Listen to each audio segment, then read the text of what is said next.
Salam sejahtera bersama saya Nevrin Majil dalam 15 minit MMTV edisi 24 November 2022. Datuk Seri Anwar Ibrahim dilantik sebagai Perdana Menteri ke-10 6 hari selepas pilihan raya umum ke-15 yang menyaksikan tiada parti memperoleh majoriti mudah 112 kerusi untuk menubuhkan kerajaan. Pelantikan pengerusi Pakatan Harapan untuk menerajui Putrajaya selama 5 tahun itu dimaklumkan Datuk Pengelola Bijaya Diraja Istana Negara, Datuk Seri Ahmad Fadil Samsudin dalam satu kenyataan tengah hari tadi. Pemilihan Anwar diperkenalkan oleh Yang di-Pertuan Agong Al-Sultan Abdullah Riayatuddin Al-Mustafa Billah Shah selepas baginda mempengerusikan perbincangan khas Raja-Raja Melayu di Istana Negara hari ini. Anwar mengangkat sumpah jawatan Perdana Menteri di hadapan Yang di-Pertuan Agong sebentar tadi, istiadat pengurnian surat cara pelantikan dan mengangkat sumpah jawatan dan setia serta sumpah simpan rahsia sebagai Perdana Menteri berlangsung di Balai Singgah Sana Kecil pada jam 2.30 petang. Anwar kemudian menandatangani dokumen-dokumen berkaitan sambil disaksikan Ketua Setiausaha Negara Tan Sri Muhammad Zuki Ali dan Ketua Hakim Negara Tun Tengku Maimun Tuan Mat. Politik negara berhadapan kemelut selepas tiada parti mendapat majoriti bagi membentuk kerajaan.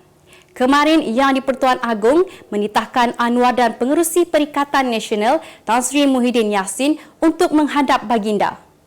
Sementara itu Yang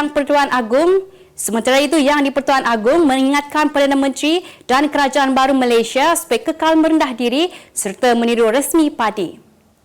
Datuk Pengelola Bijaya Diraja Istana Negara dalam kenyataannya berkata pesanan itu disampaikan oleh baginda selepas memperhalusi titah pandangan Raja-Raja Melayu yang bersidang di Istana Negara hari ini. Seri Paduka Baginda mengingatkan kepada semua pihak bahawa yang menang tidak menang semua dan yang kalah tidak kalah semua.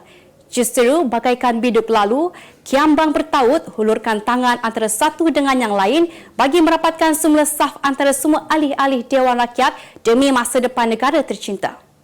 Yang di-Pertuan Agong juga bertitah bahawa negara ini umpama harta pusaka di mana pemimpin adalah pemegang amanahnya perlu dijaga kerana ia bakal diwarisi generasi yang akan membawa negara terus ke mercu kejayaan. Anwar dijangka akan mewujudkan kerajaan perpaduan bersama Barisan Nasional dan parti-parti daripada Sabah dan Sarawak dengan anggota kabinet dipercayai akan dianggoti ahli parlimen daripada parti-parti terbabit. Pakatan Harapan PH menamakan Dr. Muhammad Sofi Razak sebagai calon gabungan itu dalam pertemuan 6 penjuru pilihan raya umum ke-15 Parlimen Padang Serai. Pengumuman nama Muhammad Sofi sekaligus melenyapkan spekulasi terdapat pertukaran saat akhir walaupun beliau diperkenalkan sebagai calon PH semalam. Pegawai Pengurus Pilihan Raya Datuk Abdul Bari Abdullah turut mengumumkan 5 calon lain yang disahkan bertanding seperti proses penamaan calon pada 5 November lalu. Mereka antaranya Datuk Azman Nasruddin, Perikatan Nasional, Datuk Sri Sivaraj, Barisan Nasional, Muhammad Bakri Hashim, Warisan, Hamzah Abdul Rahman, Pejuang dan seorang calon bebas Suryananda Rao.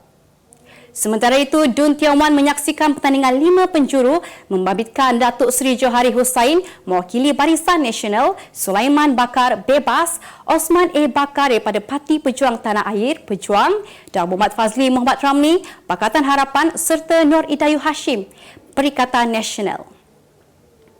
DAP hari ini membuat permohonan maaf secara terbuka sekiranya terdapat kenyataan yang pernah dibuat oleh mana-mana pemimpin parti itu yang menyinggung perasaan kerajaan dan rakyat negeri Sarawak. Setiausaha Agung DAP Anthony Lok Siu Fuk berkata permohonan maaf itu juga telah beliau maklumkan kepada Premier Sarawak Tan Sri Abang Johari Tun Openg hasil kunjungannya ke kediaman pemimpin itu di Kuching hari ini. Ahli Parlimen Seremban itu berharap pertemuan tersebut akan membuka satu lembaran baru untuk membina persefahaman dan kerjasama demi negara Malaysia yang lebih maju dan progresif. Dalam pada itu, pengerusi DAP Lim Kuan Eng juga tampil memohon maaf kepada Kerajaan Sarawak di atas kenyataannya ketika beliau berkhidmat sebagai Menteri Kewangan. Katanya beliau berbuat demikian kerana enggan terus bersengketa dengan Abang Johari dan gabungan Parti Sarawak. Menawarkan? Wow, menariknya. Bestnya! Jom acara rakan mendaftar IWK e-bill menggunakan ID keahlian anda. Jangan lupa bayar bil IWK anda. Anda akan dapat mesej pengesahan bagi pendaftaran rakan anda. Layari iwk.com.my untuk maklumat lanjut. Tunggu apa lagi? IWK e-bill je. Mahkamah Seksyen Kuala Lumpur hari ini memerintahkan pengasas rumah bonda Siti Bainun membela diri atas dua pertuduhan mengapai dan menganiaya seorang remaja perempuan sindrom Down Bella. Hakim Izraeli Zam Sanusi membuat keputusan itu selepas mendapati pihak pendakwaan berjaya membuktikan kes prima facie terhadap Siti Bainun di akhir kes pendakwaan. Siti Bainun didakwa atas dua pertuduhan sehingga menyebabkan mangsa mengalami kecederaan fizikal serta emosi di sebuah unit kondominium di Wangsa Maju antara Februari dan Jun 2021 mengikut Seksyen 31-1 Akta Kanak-Kanak 2001 yang membawa hukuman maksimum penjara 20 tahun atau denda RM50,000 atau kedua-duanya jika disabit kesalahan. 6 penumpang termasuk pemandu sebuah bas persiaran cedera apabila kenderaan yang dinaiki terlibat dalam kemalangan yang melibatkan sebuah trailer di kilometer 144.6 Lebuh Raya Utara Selatan awal pagi tadi.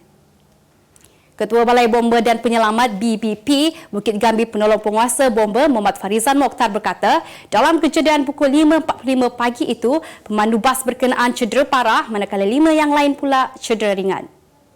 Difahamkan bas tersebut dalam perjalanan dari Perak menghala ke Johor Bahru. Beralih ke berita dunia, ratusan pekerja di China menyertai bantahan di kilang Foxconn, Zhengzhou yang merupakan kilang iPhone terbesar di dunia. Bantahan yang jarang berlaku di China menandakan pergolakan semakin meningkat di kilang itu, ekoran kekecewaan orang ramai terhadap pelaksanaan sekatan COVID-19 yang ketat dan kegagalan pengilang kocek menguruskan situasi dengan cekap. Satu rakaman video menunjukkan sebahagian besar pekerja yang dikelilingi oleh anggota keselamatan berpakaian suit hazmat dan memegang bentalan tampil melaungkan slogan "Bayar gaji kami". Beberapa pekerja mendakwa mereka dipaksa berkongsi bilik dengan rakan sekerja yang disahkan positif COVID-19. Malah syarikat itu menegaskan dakwaan kononnya pekerja dijangkiti COVID-19 sedang tinggal bersama kaki tangan baharu di kampus itu adalah tidak benar. Sebanyak 180 gegaran susulan direkodkan di barat laut Turki selepas gempa bumi kuat yang berukuran 5.9 skala Richter melanda Ankara. Pihak berkuasa pengurusan bencana dan kecemasan AFAD memaklumkan seramai 16 daripada 93 mangsa yang cedera masih dirawat di hospital, manakala 2,580 kaki tangan AFD serta 471 aset telah dikerah ke wilayah itu. Gempa bumi itu melanda Ankara pada pukul 4.08 pagi waktu tempatan berpusat di daerah Golyaka di barat laut Dusci dan berkedalaman sehingga 6.81 km. Gegaran turut dirasai di bandar Istanbul dan beberapa kawasan lain termasuk barat laut Bolu, Sakarya, Kocaeli, Bursa, Bilicik dan wilayah Izmir dan Kütahya Barat serta ibu kota Ankara. Menawarkan? Wow, menariknya. Bestnya! Jom acara rakan mendaftar IWK e-bill menggunakan ID keahlian anda. Jangan lupa bayar bil IWK anda. Anda akan dapat mesej pengesahan bagi pendaftaran rakan anda. Layari iwk.com.my untuk maklumat lanjut. Tunggu apa lagi? IWK e-bill je. Berita ekonomi, Syarikat Pengurusan Unit Amanah Milik Penuh Permodalan Nasional Berhad PNB, Amanah Saham Nasional Berhad ASNB hari ini melancarkan dana unit amanah pendapatan tetap ASN Sukuk sempena Minggu Saham Amanah Malaysia MSAM 2022 di Port Dickson. Pengerusi kumpulan PNB Tun Arifin Zakaria berkata dana harga berubah baharu ini memfokuskan kepada pelaburan dalam pelbagai portfolio sukuk, instrumen pendapatan Islam dengan 80 hingga 99% daripada nilai aset bersih dan tertumpu kepada aset kelas termasuk terbitan pelaburan kerajaan. Tambah beliau, dana sukuk pertama itu diperkenalkan sejajar dengan usaha kumpulan PNB untuk memperluaskan rangkaian penawaran produk bagi memenuhi keperluan pelabur dalam negara. Pasaran Asia meningkat pada Khamis dan dolar Amerika Syarikat AS semakin lemah selepas minit mesyuarat dasar terbaru Reserve Persekutuan mencadangkan Bank Pusat itu boleh memperlahankan tahap kenaikan kadar faedah. Minit mesyuarat Reserve Persekutuan yang dinanti-nantikan menunjukkan kebanyakan ketua Bank Pusat AS merasakan kenaikan yang lebih kecil kerana ekonomi menunjukkan tanda-tanda kelemahan selepas hampir setahun langkah pengetatan monetari dilaksanakan. Jangkaan semakin meningkat apabila data rasmi menunjukkan kenaikan 50 mata asas pada Disember lebih rendah berbanding 4 kenaikan dengan 75 mata asas berturut-turut dengan pegawai memantau data ekonomi terbabit. Perkembangan itu memberikan pelabur di Wall Street kelegaan dengan S&P 5% berakhir pada paras tertinggi dalam tempoh 2 bulan selepas mencatatkan prestasi kurang memberangsangkan selama setahun. Pengalaman beraksi dalam Bundesliga sebelum ini dimanfaatkan sepenuhnya oleh pemain pasukan Jepun apabila berjaya menundukkan Jerman 2-1 dalam aksi kumpulan E Piala Dunia Qatar di Stadium Antarabangsa Khalifa malam tadi. Sejak berdekad lalu, pembangunan bola sepak Jepun hampir keseluruhannya adalah hasil sentuhan jurulatih-jurulatih Jerman dan hari ini mereka tampil mempamerkan kualiti tersebut ketika menentang juara dunia 4 kali itu. Dua jaringan daripada Ritsu Doen dan Takuma Asano telah membawa tuah buat Jepun melakar kemenangan pasukan Samurai Blue ketinggalan 0-1 di babak pertama hasil sepakan Ilkay Gundogan, namun kemasukan dua pemain gantian telah mengubah rentak gergasi Asia berkenaan di akhir babak kedua.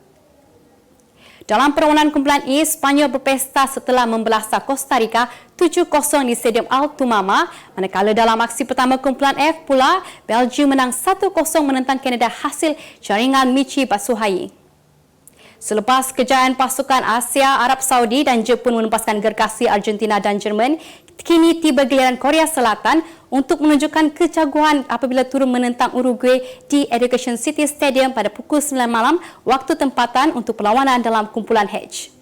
Pengendali pasukan Paulo Bento juga dilihat masih berteka-teki sama ada sedia untuk menurunkan kapten pasukan Son Heung-min yang masih dibelenggu kecederaan. Pada edisi kali ini, Uruguay dilabelkan sebagai pasukan kuda hitam kerana membina pasukan melalui kombinasi pemain muda dan senior. Dalam kumpulan G pula, perlawanan pada jam 6 petang, waktu tempatan menyaksikan Switzerland yang berada di ranking ke-15 dunia bakal menentang Cameroon di Stadium Al Janoub. Dengan Granit Xhaka memimpin jentera tengah dan Xherdan Shaqiri menguasai bahagian sayap, Switzerland dijangka mampu memberi saingan kepada pencabar lain dalam kumpulan terutamanya Serbia dan pasukan pilihan Brazil. Pada perlawanan jam 12.30 malam pula, menyaksikan pertembungan dalam kumpulan H di mana pasukan Portugal akan menentang Ghana di Stadium Ras Abu Abud. Sebagai penutup 15mm TV hari ini, saksikan laporan cuaca esok, Jumaat 25 November 2022. Jangan lupa dapatkan akhbar utusan Malaysia dan Kosmo untuk berita-berita terkini dan menyeluruh. Sekian sahaja daripada saya, Nevrin Majil. Salam sejahtera dan jumpa lagi.